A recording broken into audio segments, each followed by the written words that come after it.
an alchemist at heart. For me, it really allows my alchemy practice to be practical and to, I think, like I shared with you, I've got all of Dr. Nick Berry's essential oils from Essential Oil Wizardry, so like 400 essential oils. They fill multiple drawers, and I keep probably 60 or 80 of the ones I like the most. I've got mineral essences, I've got flower essences, I've got animal essences from Daniel Maple, which are just awesome, and I've probably got at least 100 different herb single and herbal blends. And so I just learned them and connect to the spirit of them. And then one of my favorite things is when someone asks me for a smoke, I said, well, what experience would you like? And they might say, well, I'm a bit clogged up. So I'll say, okay, I'll get something to open your lungs, or I'm tired. Okay, I'll give you something to lift you up, or my mind's a little chaotic right now. Let me give you something to calm and center your mind. And because I do so much writing and so much outputting all the time and push myself quite hard to get a lot done, I find it makes my work a lot more enjoyable. It gives me a reason to get out of my chair and to go disconnect from all the mental work and all the typing and designing diagrams and art. And just one of my favorite things is I have a beautiful, you can see it in the background, my floor is terracotta tile, and terracotta is highly paramagnetic, so it produces a lot of energy. So I love to just lay on the floor, and one of my tricks is I take, this is one of Mimi and Chase's cups from their podcast, the medicine podcast, and it's nice and thick so it holds the heat. So I put the bag on top of the hot water, and that keeps it from getting cold for a good 20 minutes, because I don't like the smoke when they cool down, because all the particles start to accumulate and it gets dusty, and my body hates that. So I use this trick I developed to keep it warm, and I'll just lay on the floor and relax for a little while and pick up the energy from the stones and smoke a bag and talk to my soul or just empty my mind. And I'll tell you, I can honestly say that using my vaporizer and all the things I just mentioned has not only added a whole new level of spiritual dimension to my life and connection, but a lot more joy, because even though I love what I do, I work very, very hard, and there's times like I just wish I could just, not have so much financial responsibility and employees and pressure. And so I remember I studied Arnold Patton's Universal Laws, and one of them says, if you have the urge to do something out of duty or obligation, it's best to lay on your back and stay there until you can get up out of love. And so I really embody that practice when I feel like the duty and the obligation is starting to get heavy. I just blow myself a nice bag and get a cup of hot water and lay on the floor, and I just lay there until the sense of duty and obligation's gone. And it's really changed my life because it's given me that capacity to take care of myself a little bit and have a celebration of life with myself as needed. And I think it's just a beautiful thing that so many people that are busy and work hard and really resort largely to alcohol to create a state shift. And alcohol is just a shitty drug.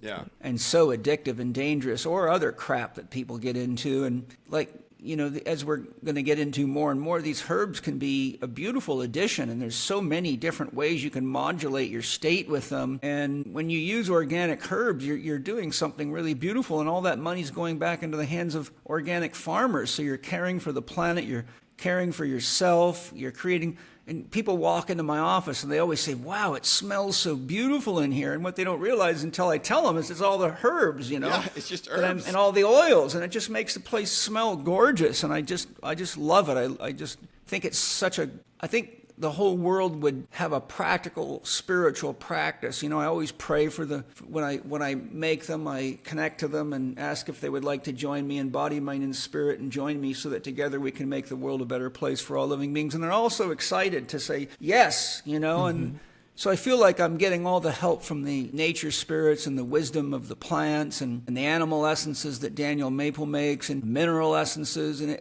it's such a living form of alchemy for me that I think you can learn a lot, you can feel more, you sense more, you intuit more, and it gives you a reason to have a sacred ritual, which I think we're going to talk about, But anyhow, I just wanted to share my experience from an alchemical perspective and why it's a beautiful practice. And Casey, you know, you learn a lot when you start mixing with these herbs and different essences and oils. And sometimes you can find combinations that just blow your mind. You're like, oh my God, I got to remember that one. That was cool, you know? Yeah. Absolutely. I mean, I think it's also so Tom and I are so focused on how can you bring in, everyday ritual practices that serve you and bring intention. And I think that point that it is this opportunity to kind of reset and return to yourself and to your intention is really beautiful. I also wanted to say in relation to you describing kind of how you consume your bags, it's almost like the way Tom and I have talked about it together is like, it's almost like sipping a tea, right? Like the beauty of a bag is that you can prolong this experience, this ritual, and, sit with it. It's really, truly a meditative practice that helps you come back into yourself and into your senses through taste, through smell, through actually like physically holding it. I think our mouths, want that kiss.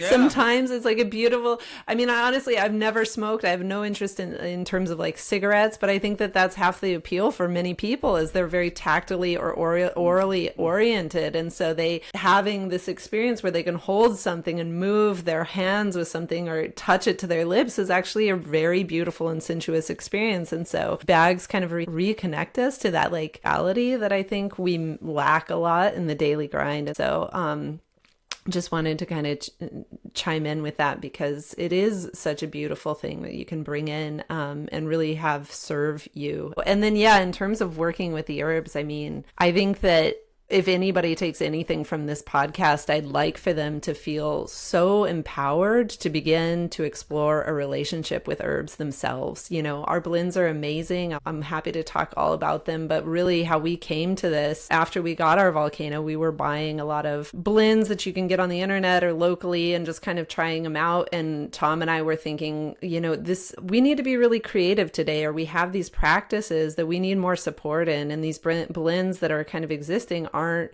connecting, they aren't resonating in the way that we wanted them to. And so that's kind of how I got really deep into this exploration of crafting these blends and working with these plants in this way, because we really saw an opportunity to transform our lives through our relationship with them. And I think anybody can do that, right? It's a way to develop your intuition. It's a way to connect back with nature, which we are all a part of, with God, with source through plants. And so, you can even start when you're early on in your practice working with a single herb. Like I love blue lotus, and the Egyptians, it was such a sacred and incredible herb. They smoked it all day, every day, as far as I can tell.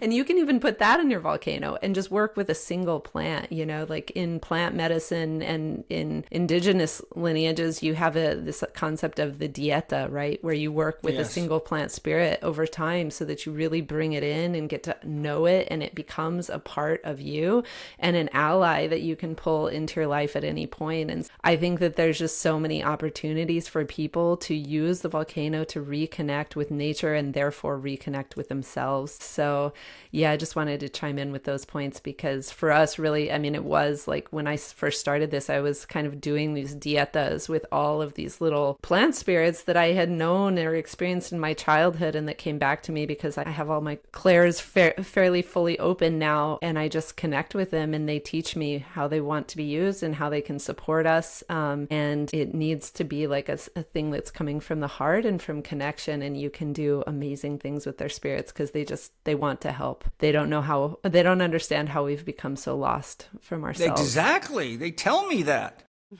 They tell me that. Yeah. And it's like, even, from one thing that initially I was exploring for a really long time, because I am a healer now and I work with healing others, and we work a lot through the chakras, and you can even begin to experiment with plants from the perspective of like colors and resonance with chakras. And so, like rose, for example, the reds or the beautiful like yellow of calendula, and how that can connect with your solar plexus chakra and bring in the sun back into your body to feel your power and your ability to manifest. There's so many ways that you can explore with this, and I want people to feel empowered to do that as a intuitive practice that shapes their ritual practice.